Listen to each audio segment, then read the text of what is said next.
Olá, bem-vindo à série de guias com indicação de exames radiológicos da Telelaudo.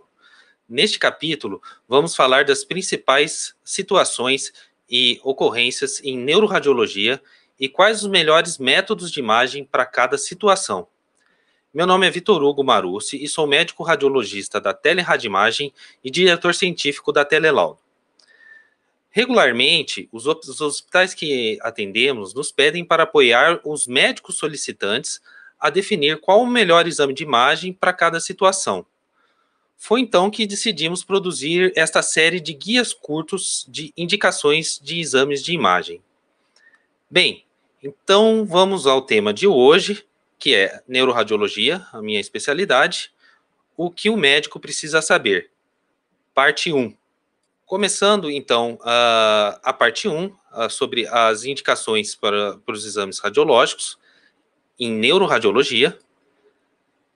Essa primeira parte, a gente vai falar um pouquinho sobre as diferenças entre tomografia e ressonância, as indicações de exames de neuroimagem na emergência, no AVC agudo e depois, por último, alguns casos interessantes. Primeiramente, como diferenciar, então, o que é uma tomografia e uma ressonância? Tomografia é aquele exame na qual o osso fica muito denso, então o osso fica extremamente branco, e o parênquima fica com uma escala de cinzas, fica com a escala que varia entre o bem escuro, o cinza e o claro. Então, essa chamada escala de cinzas e o líquor mais escuro. A ressonância, por sua vez, já é um método que deriva várias sequências, então ela pode ter várias situações de imagem, tanto do líquor quanto do parênquima, dependendo da ponderação T1, T2. Por esse motivo, ela nos dá um detalhe anatômico muito melhor, tanto do parênquima quanto das estruturas licóricas, além de poder adquirir em vários planos as imagens. Bom, falando primeiro da tomografia computadorizada, alguns aspectos básicos, então, essa é um método muito bom para avaliar o osso, né? O osso fica bem definido na tomografia, é até superior à ressonância magnética em algumas situações, como eu vou mostrar a seguir. É muito boa também para avaliar hemorragias, tanto intra quanto extraparenquimatosas, para avaliar a presença de calcificações e pneumoencéfalo, né, que é o ar dentro do compartimento intracraniano. Já a ressonância magnética, como eu disse, ela tem várias ponderações, T1, T2, FLAIR, SWI, como vocês todos já devem ter ouvido falar, né, difusão, cada uma delas com a sua peculiaridade e cada uma delas com uma função específica, né? Não vou entrar nesses detalhes específicos neste momento, mas o que é importante a gente saber é que ela pode ser adquirida em vários planos, cada sequência tem a sua importância. Em relação à tomografia, ela nos dá um detalhe anatômico muito maior. Reparem aqui como a gente parece até, muitas vezes, quando eu comecei a olhar a ressonância, parecia que eu estava vendo uma peça anatômica, né? O corpo caloso, o cerebelo, o tronco encefálico, né? Como são bem definidas as estruturas, por exemplo, os gânglios da base, os ventrículos, em relação à tomografia, além da gente poder também utilizar de outros métodos avançados, que eu também não vou entrar em detalhes a seguir, mas é importante que vocês saibam, como, por exemplo, a perfusão cerebral na ressonância. Assim, como mensagem, a tomografia ela é um exame que é muito mais fácil de ser realizado, é muito mais disseminado pelo país todo. Hoje em dia, qualquer serviço dispõe de uma tomografia computadorizada, mas basicamente virou um exame de triagem. É um exame que nos auxilia muito no pronto-socorro, para condições como trauma, acidente vascular cerebral, nasquelas casos de cefaleia aguda, hipertensão intracraniana e hidrocefalia aguda. Já a ressonância magnética, é um método complementar à tomografia. Ele é um método que, basicamente, ele serve para todos os tipos de diagnósticos dentro da neurologia, desde diagnósticos de tumores, acidentes vasculares cerebrais, processos inflamatórios infecciosos, como processos neurodegenerativos. Então, é um método muito mais acurado em relação à tomografia, tá? Na emergência, quais são as principais indicações de exame que a gente se depara no dia a dia, vocês médicos solicitantes se deparam, né? Traumas, cefaleias agudas, acidentes vasculares cerebrais, hipertensão intracraniana, hidrocefalia aguda. Nesses casos, está indicado sempre realizar primeiramente uma tomografia computadorizada, como o exame de triagem mesmo, para ver se tem alguma alteração importante. Passando para a tomografia computadorizada, né? No caso de traumatismo crânioencefálico. O trauma ele pode ser dividido, né, em graduado, em leve, moderado, em grave, dependendo da escala de coma de Glasgow. A imagem padrão a ser realizada, o método de imagem é a tomografia computadorizada. E, como eu disse, ele pode ser dividido em leve, moderado e grave, dependendo da escala de coma de Glasgow, que é de conhecimento de todos vocês. É uma escala que se baseia praticamente em 3 parâmetros: abertura ocular, resposta verbal e resposta motora, no qual nós vamos pontuando. A gente gradua o TCE leve quando a escala está entre 13 e 15, moderado entre 9 e 12, e o TCE grave quando ele está a graduação de 8 para baixo. O objetivo, nesses casos, é fazer o diagnóstico de condições associadas aos traumas e orientar e definir conduta clínica. Se o exame estiver totalmente normal, eventualmente o paciente já pode ter alta, dependendo do achado, pode ficar em observação ou até necessário uma intervenção cirúrgica, tá? Quando, então, que a gente vai solicitar ressonância no contexto de um traumatismo crânioencefálico? É uma situação específica. Naquela situação no qual você tem um TCE com um déficit neurológico bem definido, ou seja, uma hemiparesia, uma alteração de sensibilidade bem definida, cuja tomografia de crânio foi normal.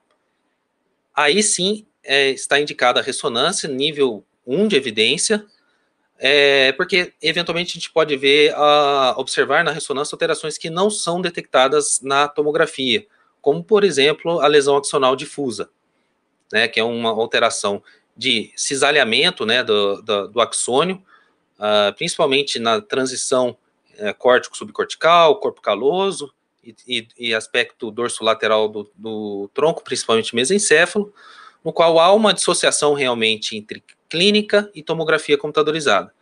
E a ressonância é o método padrão nesses casos. No caso de TCE leve, isso é uma pergunta que sempre os neurologistas, os médicos que atendem PS e até os residentes nos questionam. Deve ou não ser solicitada uma tomografia computadorizada num paciente com TCE leve? Não tem ainda um consenso, o manejo é ainda incerto, então fica um questionamento. Como então a gente procede? Primeiramente, a gente tem que saber qual é a definição de TCE leve. TCE leve é aquele evento traumático que leva a uma confusão mental, perda de consciência ou memória por um curto tempo de espaço. A grande maioria desses casos vai ter recuperação completa, só que entre 6 a 10% desses pacientes terão um achado de imagem, que daí é o chamado TCE leve complicado. E como que a gente sabe quais são esses pacientes que devem ir para o exame de imagem? Que esses pacientes têm um pior prognóstico, né? No caso, aí tem algumas escalas que são utilizadas, e aqui eu fiz um resumo das situações nas quais, num TCE leve, a gente tem que solicitar tomografia porque pode ter achados que entrem naqueles 6 a 10% de TCE leve complicado. Quais sejam? pacientes acima de 60 anos, pacientes que tiveram perda de consciência por um tempo mais significativo, paciente que tem cefaleia e vômitos, pacientes com intoxicação exógena, com convulsão pós-traumática, pacientes com fraturas de base de crânio, eventualmente identificadas ou por sinais clínicos ou pelo raio-x, né, que o paciente faz quando chega, paciente com déficit neurológico, com amnésia maior do que 30 minutos e pacientes com coagulopatia. Então, nessas condições, num TCE leve, deve sim ser realizada a tomografia computadorizada. Fizemos, então, a tomografia computadorizada no paciente com TCE. Quais são os principais achados que a gente tem que procurar? Obviamente, procurar fraturas, hemorragias intra- e extraparenquimatosas e complicações do trauma, que são herniações encefálicas e isquemia, por exemplo. Então, aqui a gente tem um hematoma extracraniano, né, subgaleal, frontal, um paciente que tem um trauma frontal.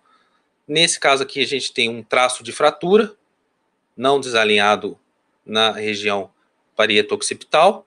Muitas vezes, se há a dúvida se é realmente um traço de fratura ou uma sutura, não é incomum que a gente tenha essa dúvida. É importante que a gente proceda a reconstruções 3D, porque aí fica bem claro a diferença entre o que é fratura e o que é sutura. A sutura, caracteristicamente, tem esse aspecto serrilhado, né? Ao passo que as fraturas têm esse aspecto reto. Elas podem correr, inclusive, através das suturas, por isso, muitas vezes, podem ser de difícil diagnóstico se não fizermos essas reconstruções, mas a grande diferença é que elas são retas e não chanfreadas, serrilhadas, como as suturas. Hematomas, né? É importante que a gente procure hematomas extracranianos. Os hematomas epidurais, que são usualmente por sangramento arterial, e são geralmente uma emergência, por conta de ser sangramentos que têm um crescimento rápido, por serem justamente arteriais, usualmente por rompimento da artéria meningia média, que corre junto a essa região da escama temporal. Então, aqui nesse caso, a gente tem fratura da escama temporal e uma fratura occipital com certo desalinhamento. Quando tem fratura temporal, procure por hematoma epidural, porque é comum ter lesão, laceração da artéria meningia média. E qual é a característica do hematoma epidural? Ele tem esse aspecto convexo, tá?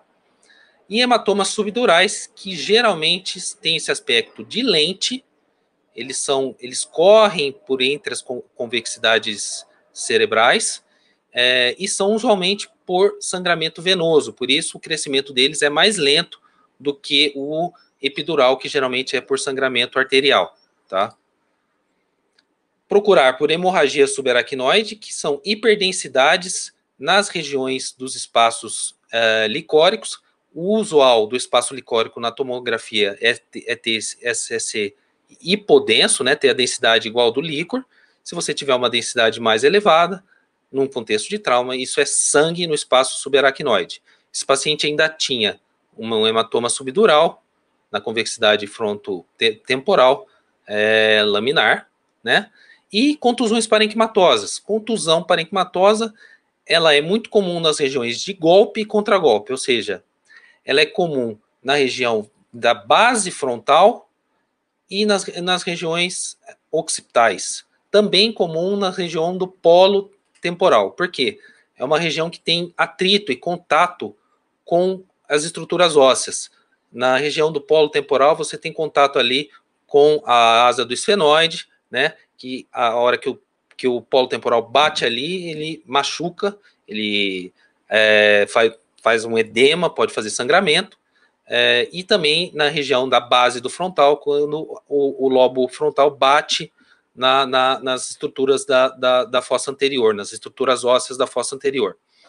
Tá? E a lesão de contragolpe é quando o parênquima volta, o parênquima cerebral ele golpeou e depois voltou e bateu contra o osso, né? Essas lesões, então, são geralmente hemorrágicas com edema vasogênico circunjacente. A gente usualmente chama isso de contusões parenquimatosas hemorrágicas. Importante também, dentro desse contexto, observar a presença de efeito de massa determinado por essas alterações, sejam elas hematomas intra- ou extraparenquimatosos, que são as herniações encefálicas. A gente pode ter herniação, por exemplo, de giro do cíngulo, através da região da foice interhemisférica, né? A gente pode ter colapso ventricular, desvio da linha média contralateralmente e herniação transtentorial descendente de uncus e amígdala. Aqui reparem como tá o lado direito, uncus e amígdala, e o lado esquerdo, herniação, herniou através do tentório, né, transtentorial descendente, para a cisterna perimesencefálica, ocasionando apagamento dessa cisterna e efeito compressivo sobre o mesencéfalo. Se perdurar por muito tempo, esse tipo de herniação pode ocasionalmente determinar compressão sobre a artéria cerebral posterior que passa aqui, e essa compressão ocasiona evento isquêmico no território de irrigação da artéria cerebral posterior. Tá? Então é importante que a gente detecte e descreva esse tipo de alteração, porque é uma urgência neurológica. Uma outra situação, né, que é o ferimento por arma de fogo. Aí a gente observa o orifício de entrada dos estilhaços, né, da bala. Esses estilhaços são metálicos, né, ficam bem visíveis na janela óssea, e o parênquima circunjacente fica lesado, edemaciado, com áreas de hemorragia e edema citotóxico e vasogênico. Então, descrever a região da entrada e o trajeto do projétil de arma de fogo dentro do cérebro.